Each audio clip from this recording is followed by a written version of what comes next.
म्हणून रात्री वाचतात, तिथे का बरं मग कंटाळत नाही? मोबाईल खेळताना किती वेळ तासन तास त्यात वाया जातात, तिथे का बरं त्याचा हिशोब केला जात नाही? विना वाजवायलाच घड्याळ लावलं जातं. म्हणून कृपया प्रहर तर करणं खूप, एक वेळी तुम्ही पारायणाला बसू नका, पण प्रहरे करा.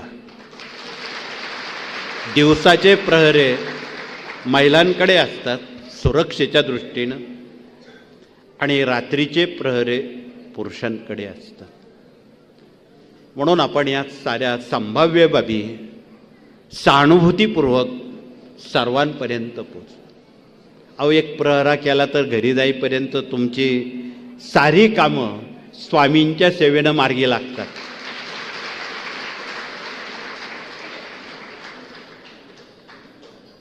छोट्या केंद्रानं पारायणं केली तर चालतील का, असाही प्रश्न विचारला. पण तुम्ही जर ग्राम अभियानावर